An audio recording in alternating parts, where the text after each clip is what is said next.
gente vai abrir a Bíblia em Êxodo. Hoje é o capítulo 34. A gente está numa série de mensagens chamada A Jornada. Fizemos em 4 temporadas essa série de mensagens. No primeiro mês a mês, né? Uma temporada por mês. Na primeira temporada nós falamos sobre o início dessa jornada, como Deus faz, né? Como é que Deus tira o povo do Egito. A gente viu também na segunda temporada, né, desta série, da provisão de Deus, como Deus em meio ao deserto, Ele provê, né, provê comida, provê bebida, transforma a água amarga em água doce, tira a água da rocha, manda o seu maná. Deus provê na nossa vida também, isso na segunda temporada. Nessa terceira temporada, a gente está vendo sobre restauração, como Deus restaura a vida do seu povo e a continuidade da presença dele, da bênção dele sobre nós. Aí no mês que vem vai ser a última temporada, a gente finaliza assim essa série de mensagens, A Jornada, entrando aqui no livro do Êxodo. E eu espero que tenha sido bom para a sua vida, que seja bom para a sua vida, que a palavra de Deus te leve mesmo para a transformação do seu coração. Então hoje, como o último episódio, né, dessa temporada chamada de restauração, Êxodo capítulo 34, do versículo 1 até o versículo 16. E aí, Alê, se você puder deixar o relógio aqui comigo, senão daqui a pouco eu falo durante 1 hora, 1h30, né, e já viu, né? Então, deixa eu pegar os meus 45 minutos de meditação, já pode startar. Se você não startar, eu esqueço, igual a semana passada, o Rafael botou no startei, esqueci, startou, ótimo. Feche os seus olhos, vamos orar e vamos ler a palavra do Senhor. Ó Deus, abençoe as nossas vidas, nesta manhã preciosa que o Senhor nos concedeu, o renovar de tuas misericórdias sobre nós, essa oportunidade que o Senhor nos dá, de nós virmos para um local, nos reunirmos aqui, ouvir a tua palavra. E aqueles, ó Deus, que não tiveram ainda esta oportunidade de estar no local presencial, mas estão nas suas casas ou em outros ambientes, mas estão participando também do culto que é do Senhor e vão ouvir a tua palavra. E eu peço que o teu Santo Espírito faça que o nosso coração seja terra fértil, que seja um local onde a tua palavra é semeada e produza frutos a 30, a 60, a 100 por 1 para a glória do Senhor. E que traga a transformação devida para as nossas vidas. Ah, Senhor, mostra-nos o que está de errado em nós e o que precisa ser restaurado, para que a gente continue sempre no caminho da fidelidade do Senhor. No nome de Jesus. Amém. Diz assim o texto sagrado, Êxodo 34, de 1 a 16, faremos aquela leitura como estamos fazendo. Eu leio um, vocês o outro, e assim a gente vai até o final. O 16 leremos todos juntos, numa leitura alternada. Então o Senhor disse a Moisés, corte 2 tábuas de pedra, como as primeiras, e eu escreverei nelas as mesmas palavras que estavam nas primeiras tábuas, que você quebrou. E prepare-se para amanhã, para que você suba pela manhã o monte Sinai e se apresente ali diante de mim no alto do monte. Ninguém deverá subir com você, ninguém deverá aparecer em todo o monte, nem ainda ovelhas nem gado devem ser apacentados diante dele.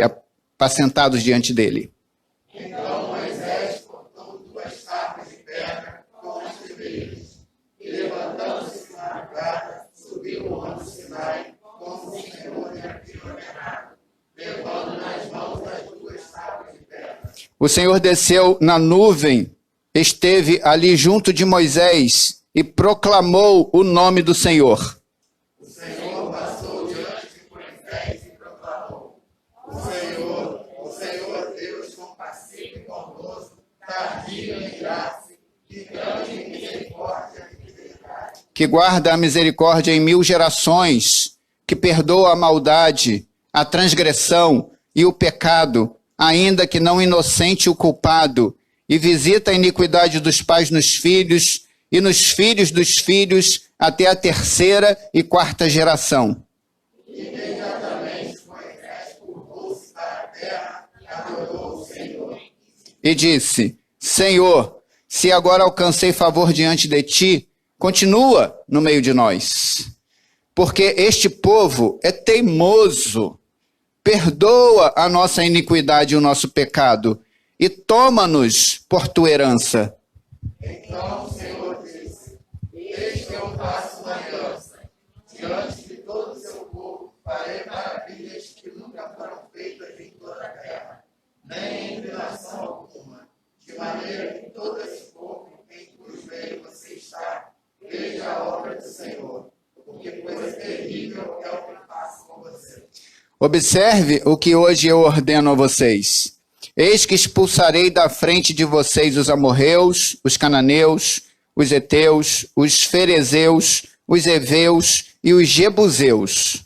Abstenham-se de fazer aliança com os moradores da terra para onde vocês vão, para que isso não seja uma armadilha no meio de vocês. Pelo contrário, derrubem os altares deles, quebrem as suas colunas e cortem os postos da deusa Azerá. Porque vocês não devem adorar outro Deus, pois o nome do Senhor é zeloso. Sim, Ele é Deus zeloso. Não façam aliança com os moradores da terra, para não acontecer que, em se prostituindo eles com os deuses e lhes sacrificando, alguém os convide e vocês comam dos seus sacrifícios. Também para que não aconteça que vocês escolham para seus filhos mulheres no meio das filhas deles. E estas, ao se prostituírem com os deuses que adoram, façam com que também os filhos se prostituam com esses deuses. Uma leitura forte, né? Leitura bem forte. A gente está continuando sobre a questão da restauração do versículo, o Êxodo 34, do versículo 1 até o versículo 9. Moisés, ele foi chamado ao Monte Sinai novamente, e para subir sozinho nesse Monte Sinai, não podia ter ninguém mais com ele, nem as ovelhas, nem os animais podiam subir. Qual era o objetivo dessa subida, mais uma vez, de Moisés até o Monte Sinai? É porque ele, na sua ira, e pelo povo ser muito teimoso, pelo povo estar transgredindo toda hora, ele pegou as tábuas da lei e quebrou. Eram tábuas de pedra, né? Então eu fico imaginando, ele não pegou no joelho, igual se fosse uma tábuazinha de madeira, que igual a gente faz no nosso tempo, né? Mas talvez tenha quebrado em cima de uma rocha também, jogou com uma certa violência e quebrou. E aí o que Deus está falando assim? Como Deus é um Deus restaurador, como Deus que ele renova a sua aliança sobre o seu povo, embora o povo seja teimoso, seja pecador, transgrida toda hora, mas Deus está sempre se voltando para nós, a sua misericórdia está sempre se renovando.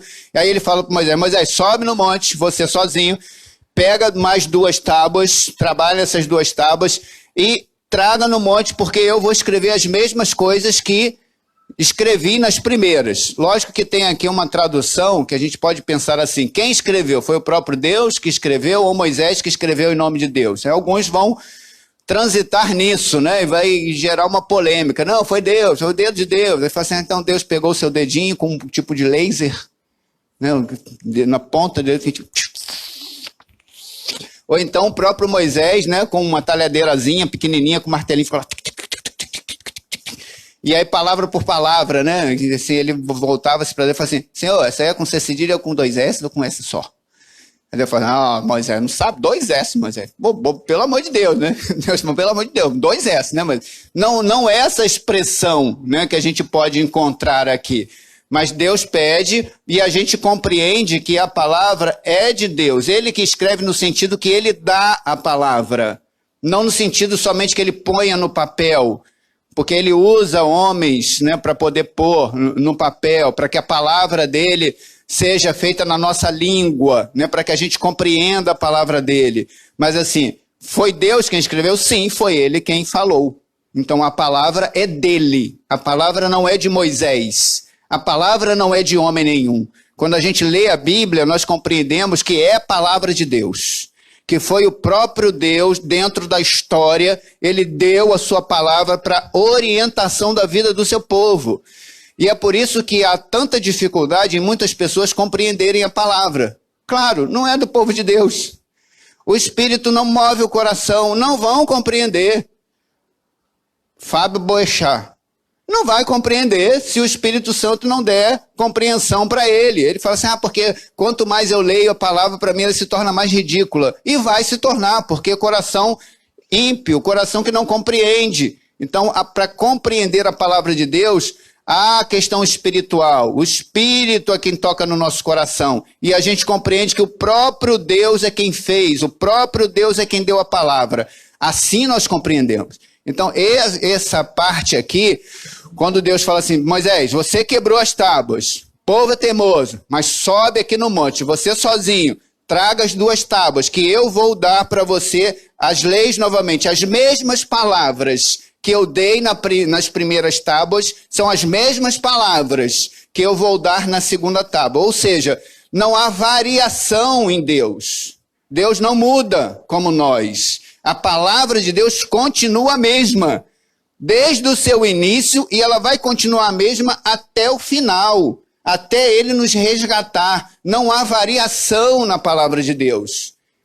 Isso aqui é importante, né? Para a gente entender esse começo aqui, como Deus chama Moisés. Ou seja, lá em cima, o Senhor se revelaria. E aí vem a revelação de Deus, a confirmação da revelação de Deus para a vida de Moisés e para a vida do seu povo e para a nossa vida.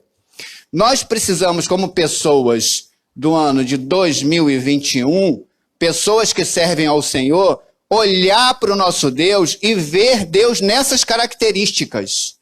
Nós não olhamos para Deus e vemos um Deus tirano, um Deus irado, um Deus que é mau, um Deus que pune, um Deus que é violento. Não, nós não olhamos para Deus desta maneira, porque Deus nunca se revelou desta maneira.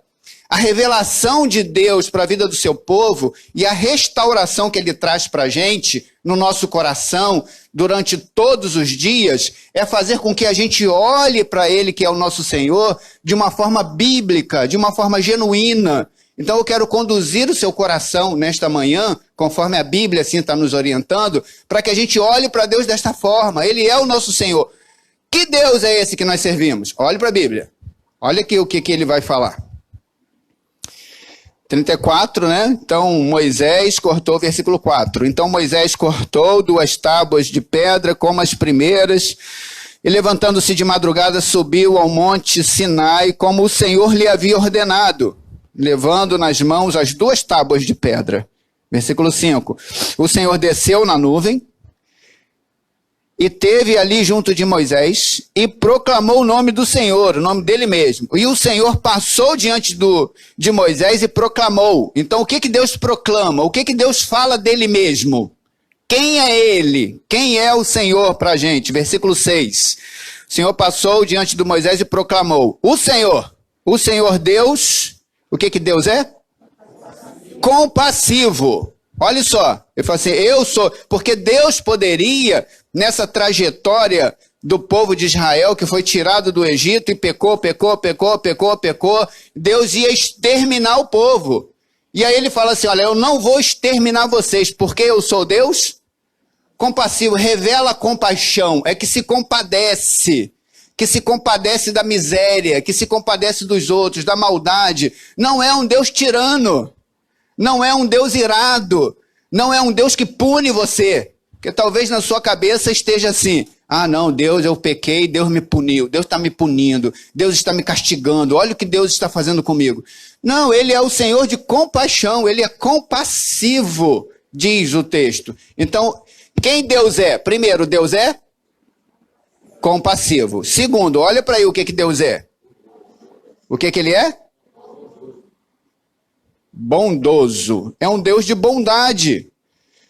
Ele não é um Deus de maldade. Não é um Deus mau. É um Deus bom.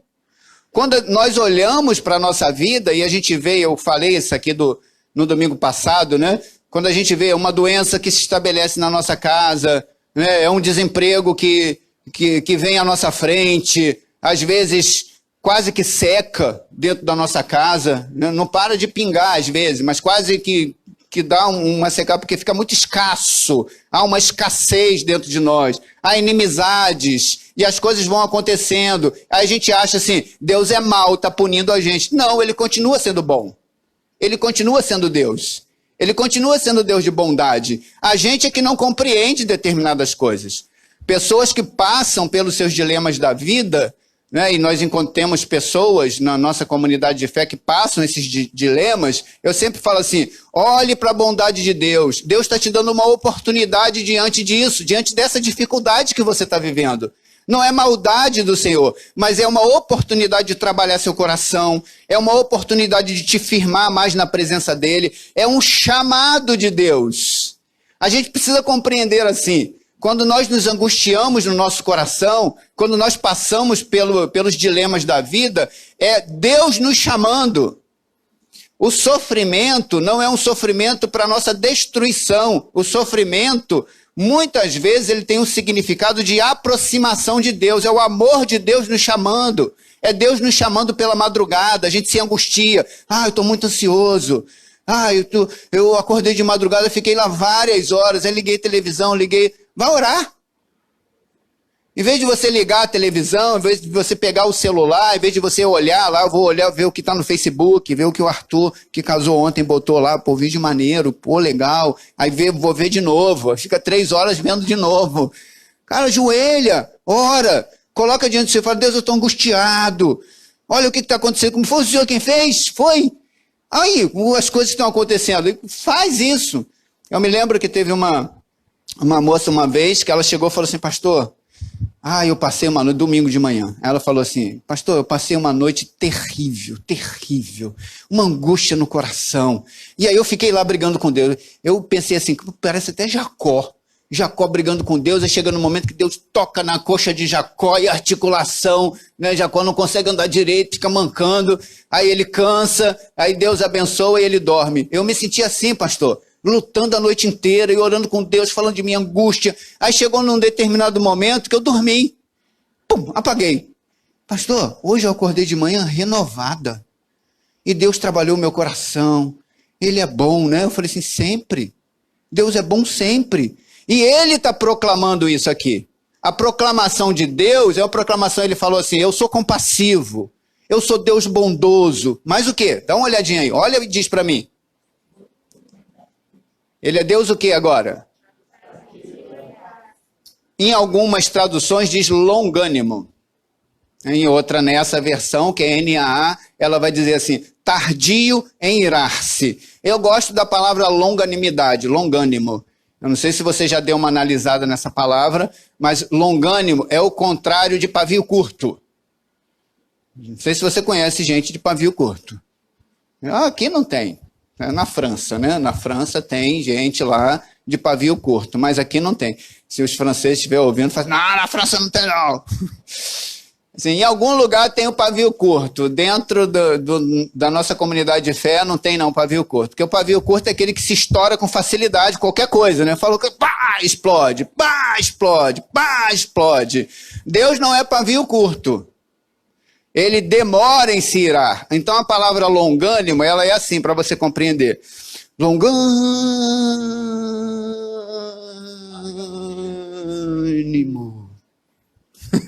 Isso aí, galopeira, né? Galopeira. Então, o longânimo, ele tem isso. Ele se estende. Até algo ser feito na vida, há uma extensão grande. Então esta é a palavra que está aqui, longanimidade, ou seja, tardio em irar-se. Deus não é o revoltadinho, não é aquele cara lá, ou aquele velhinho que está lá e falou com ele, eu não gostei do que você falou não, fulmina, e acaba com a pessoa. Não é esse não é o nosso Deus.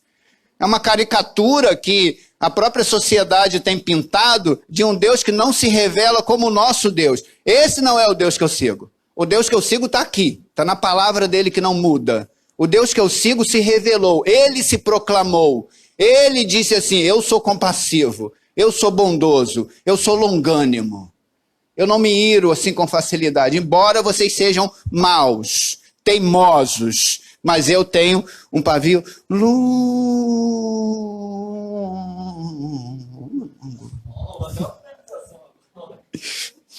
Tem o outro aí, né? Ele é Deus também o quê? Misericordioso, tá aí? Leiam comigo. É Deus? grande em misericórdia. Esta palavra, se você vai para o grego, essa palavra é uma palavra muito legal, né? Porque ela é feita de duas palavras. Mísero, cardia. Então você pega assim, você racha isso aí, né? Mísero de miséria, cardia de coração. Ou seja, Deus pega o seu coração e coloca o coração na nossa miséria. Então, assim, a misericórdia de Deus é olhar para a gente e ver que nós somos de miséria, maus, desobedientes, mas Ele está com o coração na gente.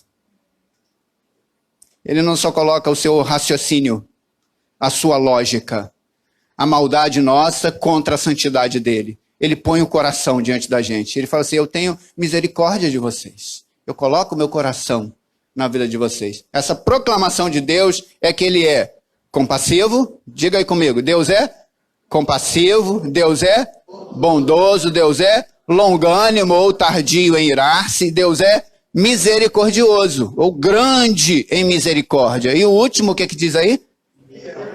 Ele é o Deus fiel. Você sabe o que é fidelidade? Entende o que é isso? Talvez não.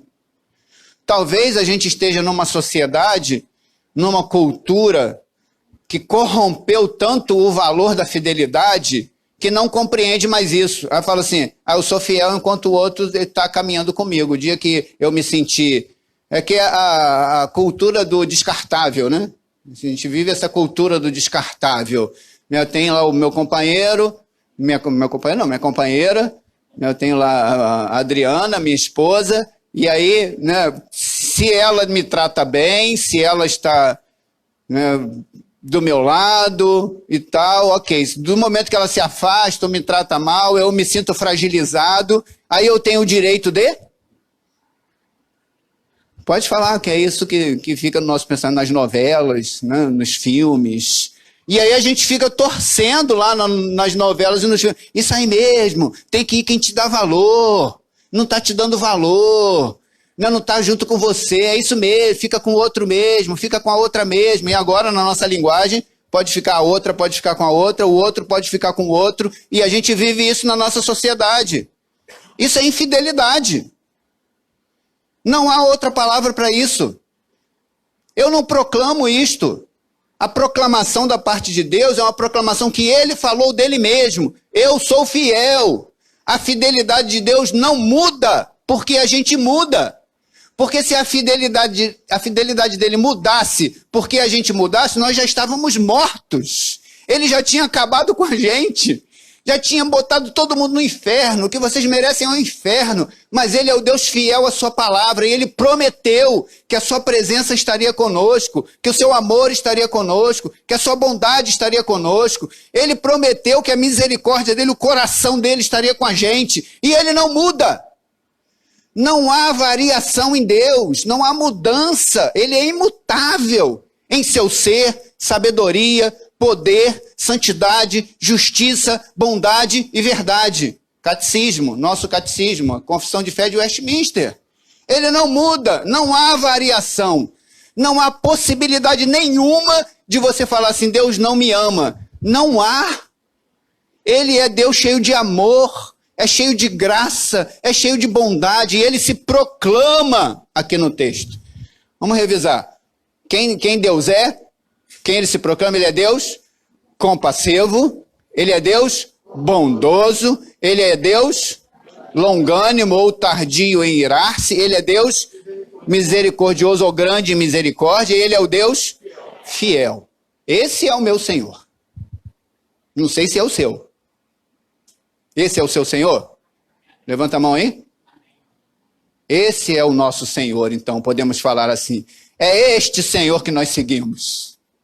É este Senhor que nós proclamamos. É este Senhor que nós anunciamos. E aí Moisés, nesse texto, que é o texto de restauração na vida do povo, o texto vai empregar, a partir do versículo 7, ele vai empregar 3 verbos, que são os verbos importantes colocados aqui. Versículo 7. Vamos dar uma olhadinha lá nele. É que guarda a misericórdia em 1000 gerações, que perdoa a maldade e a transgressão e o pecado. E aí ele coloca aqui, ele vai empregar esse verbo de maldade, né, que é de fato a tradução, né, que ele vai colocar aqui, ele vai utilizar outra versão em outro lugar, né, que ela se torna verbo de fato.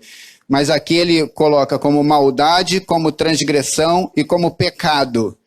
E ele vai utilizar essas três questões de uma forma assim tão importante para a vida do seu povo como é para a nossa vida, porque a maldade, ela perverte o caminho do Senhor. Então o povo e nós que temos essa característica de maldade é de perversão. Então é o povo que está se pervertendo diante do próprio Deus. Aí depois ele coloca a transgressão, que é uma rebelião contra Deus. É o povo que se rebelava contra o Senhor. Aí depois ele coloca o pecado, que é uma ofensa. E aqui no texto é uma ofensa no sentido principal de deixar de atingir o alvo que Deus planejou. Então tem esse sentido bíblico. O pecado aqui é quando a gente deixa de atingir o alvo, que é o próprio Deus na nossa vida. Que é tudo que ele fez para a gente ser. E aí o caminho dele para o coração dele, a gente desvia, a gente erra o alvo, a gente não acerta, isso é pecado. Então, Moisés vai trazer aqui com esse texto que há questões importantes para a nossa vida que nós temos que rever. Sim, nós precisamos rever a nossa maldade, não perverter o caminho de Deus.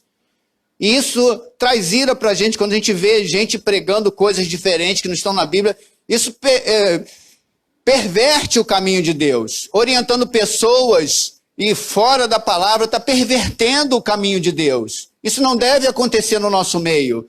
Também não deve acontecer no nosso meio a rebelião contra Deus. A gente se revolta contra Deus. Não, Deus, não quero mais saber do Senhor não, não quero mais saber de tu não, cara. Quero mais saber de tu não, cara, tu é maldoso, e aí vai se rebelando contra Deus, se rebelando contra Deus. Há uma maldade humana, uma transgressão humana, há um errar do caminho, do coração de Deus. Isso é ruim. Ah, pastor, eu estou nessa daí. Então, volte rapidinho para cá. É Deus te chamando. Assim, então acerte o alvo. Eu quero que você acerte o alvo. Tem algumas coisas que vão acontecer aqui depois, dentro desse texto, tá? Porque assim, tem muitas outras coisas para a gente acertar o alvo. Mas como a gente trabalha textualmente, eu vou trabalhar dentro desse texto. E aí você pode pensar assim, mas pastor, tem tantas outras coisas. Sim, mas isso fica para um outro sermão, para uma outra ocasião. Quero trabalhar aqui dentro desse próprio texto. Porque todos esses termos aqui, eles comunicam a ideia de carecer da glória de Deus. Todos esses textos vão nos botar na direção que nós carecemos da glória de Deus. E Paulo vai tratar isso lá em Romanos. Vá comigo. Fique com seu dedinho lá em Êxodo, ou bote um papel ou uma caneta, e vá lá para Romanos, capítulo 3, versículo 23.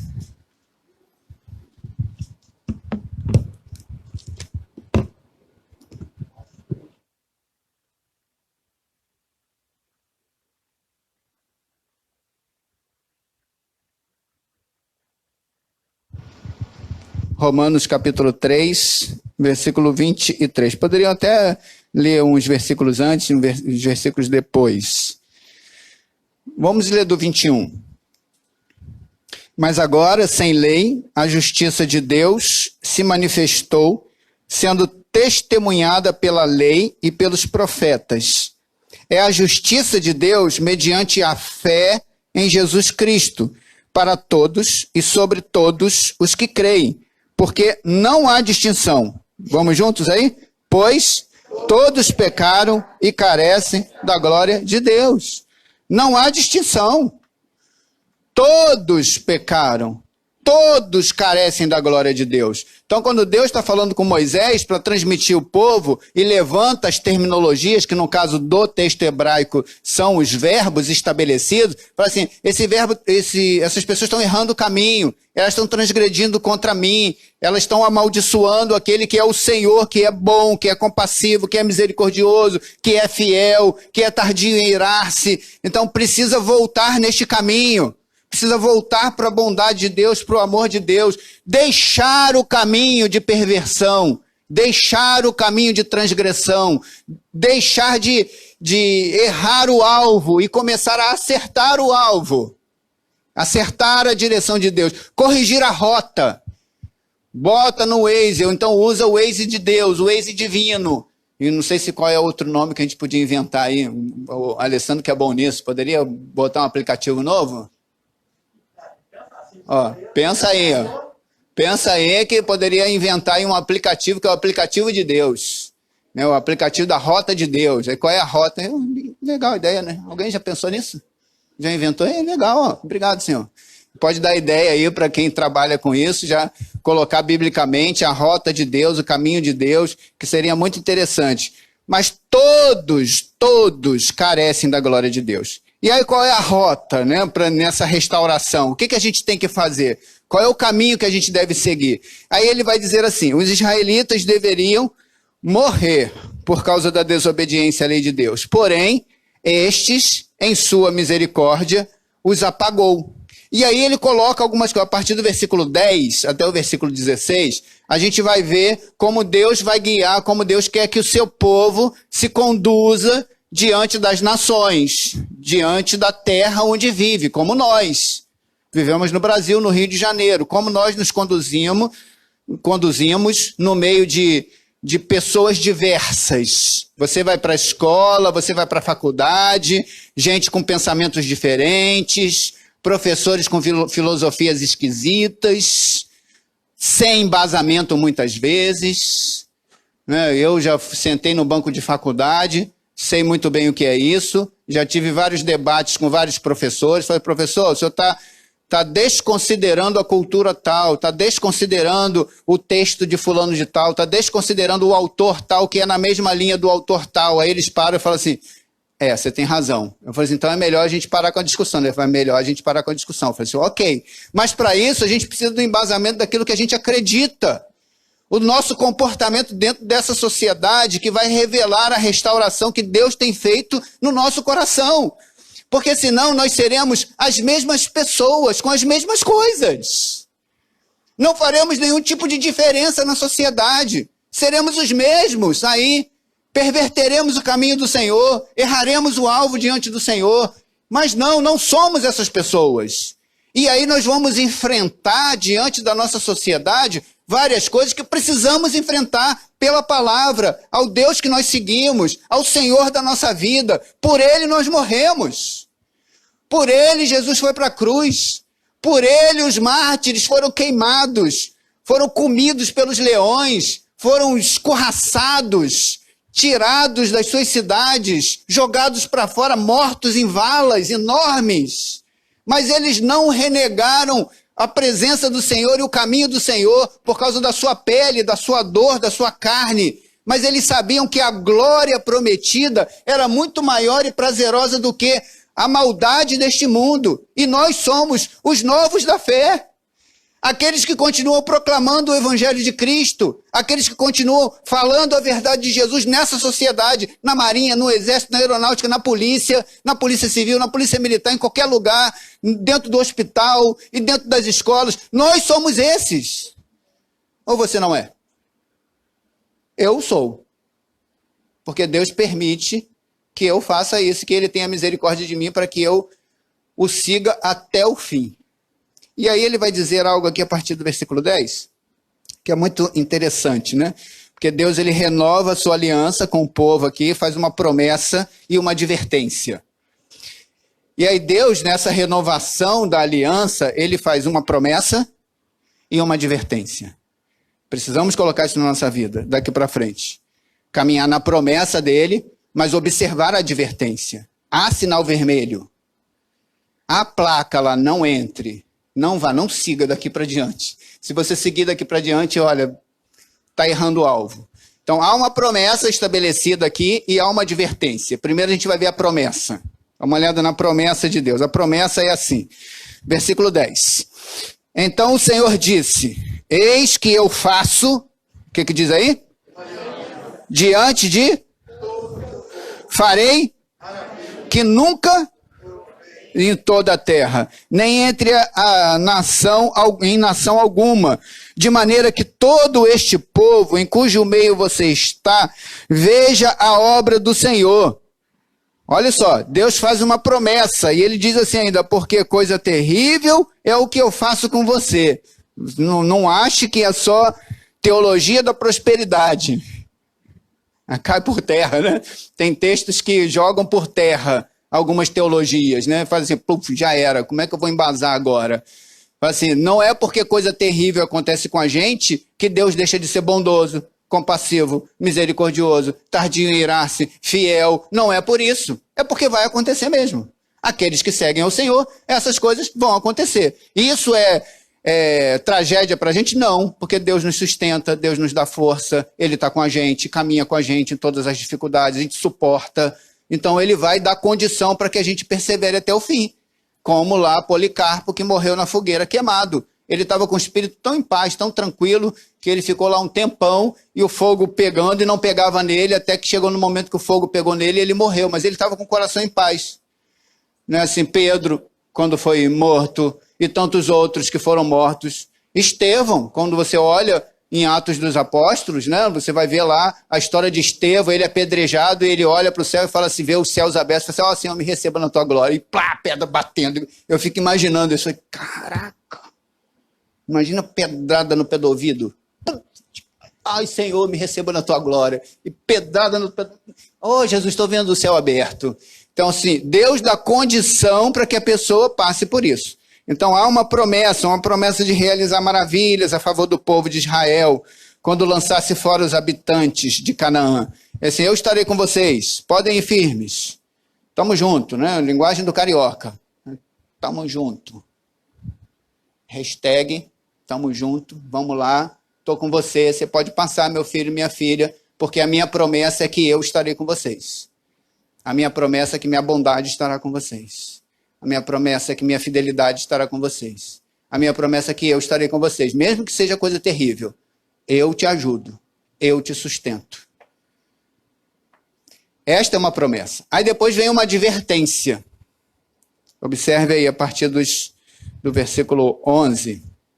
Ele vai dizer assim, observe, o que hoje eu ordeno a vocês. Eis que expulsarei da frente de vocês os amorreus, os cananeus, os heteus, os ferezeus, os heveus e os jebuseus. Olha só, hein? Advertência. Abstenham-se. Abstenham-se de quê? Com os moradores da terra. Não façam aliança. Observe isso, porque isso aqui é extremamente importante. As advertências da parte de Deus que ele coloca. Porque a gente que mora aqui no Rio de Janeiro, às vezes a gente faz aliança com cada pessoa que nós não deveríamos fazer. Aí esse cara vai te passar a perna. Ele vai te passar, já está anunciado. Né? Está anunciado, não faça aliança. Aí a gente se envolve com pessoas que vão nos levar para o caminho mau. Já está anunciado. Sabe, parece que tem um negócio da testa aqui. Aí, mas pastor... Não poderia ser que Deus transformaria o coração, né? E a pessoa vai... Não vai, meu filho. Não vai, minha filha. Deus já falou assim, estou para fazer uma coisa terrível. Não faça aliança. Não faça aliança, porque vai ser do mal. Consegue compreender isso? Para mim isso vira tão prática, vira tão dia a dia. Assim, mas pastor, olha só, discurso de ódio. Isso está na internet. A gente tem que amar todo mundo, pastor. Né? Porque isso as pessoas que são boas, o melhor de nós, né? Que as pessoas falam muito isso, né? É a melhor pessoa entre nós. Por que ela é a melhor pessoa entre nós? Porque ela não tem preconceito com nada, porque ela ama todo mundo, e se tiver que fazer as coisas, ela faz. Tudo que os outros fazem, ela faz, ela prova. Eu não sei se a Dudinha falou assim, se você não concorda comigo é porque você não me ama. Não era isso, Duda? Aquela coisa que você falou de uma youtuber? Como é que era mesmo que eu esqueci?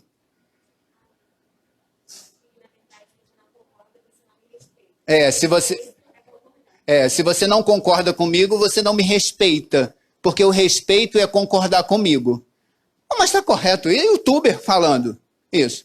Se você não concorda comigo, é porque você não me respeita. Né? Então, o respeito é concordar. Está fora da Bíblia. Aí vira discurso de ódio. Mas é advertência para nós. Aí vários dos nossos adolescentes, vários dos nossos jovens, vários homens e mulheres maduros, eles vão para a internet, ficam lá observando, e isso entra na cabeça e fala assim, ela tem razão. Não tem, não. Não tem. Biblicamente falando, é equivocado. E aí Deus fala assim, não faça aliança com essas pessoas. Fala, pastor, olha que o senhor está criando na igreja, pastor. O senhor está criando um monte de discurso de ódio. O senhor está criando gente aí que está contra um monte de coisa.